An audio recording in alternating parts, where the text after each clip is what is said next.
Market ఏ పగంది కానీ తీసుకొచ్చిన బండ్లన్నా అన్నా లేదో అంటారులన్నా ఎన్ని పట్టించుకోకూడదా.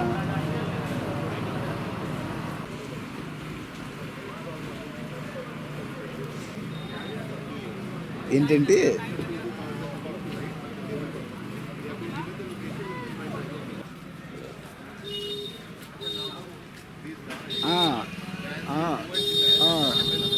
చెప్పడం ప్రధానంగా అందరూ చూస్తుంటారు. ఎప్పుడు కూడా నేను హైదరాబాద్ నేనే నిర్మించాను, హైదరాబాద్ నేనే కట్టానని ఆయన చెప్తూ ఉంటాడు. ఇక్కడ నారాయణ గారు ఒకరున్నారు నెల్లూరు సిటీలో, ఈయన నెల్లూరుని నేనే అభివృద్ధి చేశాను, సృష్టించాననే పదాలు చెప్తూ ఉంటారు. ఇలా ప్రతి దగ్గర కూడా తెలుగుదేశం ప్రభుత్వం ఎప్పుడూ కూడా ఏది కూడా మేము ఇది చేశాము, దీన్నే భవిష్యత్తులో కంటిన్యూ చేస్తామని చెప్పే శక్తి వాళ్ళ దగ్గర లేదు. జగన్మోహన్ రెడ్డి గారు మొదటి నుంచి కూడా 2019 ఎన్నికలకు ముందు ఏదైతే చెప్పారో వాటన్నిటినీ చేయడంతో పాటు చెప్పనివి కూడా ప్రజా సంక్షేమాన్ని దృష్టిలో పెట్టుకొని అనేకమైనటువంటి సంక్షేమాలు, అభివృద్ధి కార్యక్రమాలన్నింటినీ కూడా అద్భుతంగా నిర్వహించారు. ఇలా నిర్వహించేటప్పుడు చంద్రబాబు నాయుడు గారు ఒకటే చెప్పారు, ఈ కార్యక్రమాలన్నీ నిర్వహించడం సాధ్యం కాదు, ఇవన్నీ కనుక 5 సంవత్సరాల పాటు చేస్తే ఆంధ్రప్రదేశ్ మరో శ్రీలంక అవుతుంది, ఇవన్నీ అమలు కూడా సాధ్యం కాదని చెప్పారు. కానీ చంద్రబాబు నాయుడు గారు చెప్పిన దానికి భిన్నంగా జగన్మోహన్ రెడ్డి గారు అన్నింటినీ కూడా సంక్షేమ పథకాలను కానీ, సంక్షేమ పథకాలతో పాటు అభివృద్ధి కార్యక్రమాలు కానీ అన్నింటినీ కూడా ప్రజలకు ఈరోజు చేసి చూపించడం జరిగింది. మరి చంద్రబాబు నాయుడు గారు చెప్తున్న అబద్ధాలని జగన్మోహన్ రెడ్డి గారు చేసినటువంటి సంక్షేమ అభివృద్ధి కార్యక్రమాలు అన్నింటినీ కూడా విజువలైజ్ చేసి ప్రజలకి చూపించే క్రమంలో ఈరోజు నెల్లూరు ఎంపీ కాన్స్టిట్యున్సీ పరిధిలో ఉన్నటువంటి 7 అసెంబ్లీ నియోజకవర్గాల్లో కూడా ఈ వీడియో రూపంగా LED స్క్రీన్ల మీద ప్రజలకి, సామాన్య ప్రజలకి అర్థమయ్యేలాగా వివరించేదానికి ఈరోజు వాహనాలని ఇనాగ్రేట్ చేయడం జరిగింది.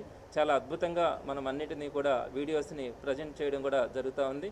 తప్పకుండా ప్రజలందరూ కూడా ఒకటే గమనించాలి, తెలుగుదేశం ప్రభుత్వం ఎప్పుడూ కూడా 14 సంవత్సరాలు ఆయన ముఖ్యమంత్రిగా పనిచేసినా కూడా నేను పలానా సమయంలో పలానా మంచి పనులు చేస్తున్నాను, వాటిని కొనసాగిస్తానని చెప్పే శక్తి, ధైర్యం వారికి లేక జగన్మోహన్ రెడ్డి గారు ఏ కార్యక్రమాలు చేసినారో వాటినే నేను కంటిన్యూ చేస్తానని చెప్పుకునే పరిస్థితి ఈరోజు మనం టీడీపీ గవర్నమెంట్ వాళ్ళ నుంచి చూస్తూ ఉన్నాం. సో ఆల్రెడీ జగన్మోహన్ రెడ్డి గారు చెప్పింది చేస్తూ ఉన్నారు, చేసి చూపిస్తూ ఉన్నారు. కాబట్టి ప్రజలందరూ కూడా జగన్మోహన్ రెడ్డి గారు చెప్పింది మాత్రమే నమ్మే పరిస్థితి ఉంది. దాన్ని వివరించే క్రమంలోనే ఇవన్నిటిని కూడా, ఈ కార్యక్రమాలన్నింటినీ కూడా చేస్తూ ఉన్నాము. ప్రజలందరూ గమనిస్తూ ఉన్నారు. అద్భుతంగా జగన్మోహన్ రెడ్డి గారి గవర్నమెంట్ గురించి కానీ, జగన్మోహన్ రెడ్డి గారి సభలకు కానీ వస్తున్నటువంటి స్పందన చూసి ఈరోజు 151 సీట్లు దాటుతాయనేది ప్రతి కామన్ మ్యాన్లో ఉన్నటువంటి నమ్మకం. మరి రాబోయే రోజుల్లో కూడా మరింత విస్తృతంగా వైఎస్ఆర్సీపీ ఆధ్వర్యంలో కార్యక్రమాలను నెల్లూరు జిల్లా వ్యాప్తంగా కూడా చేయడం జరుగుతుంది.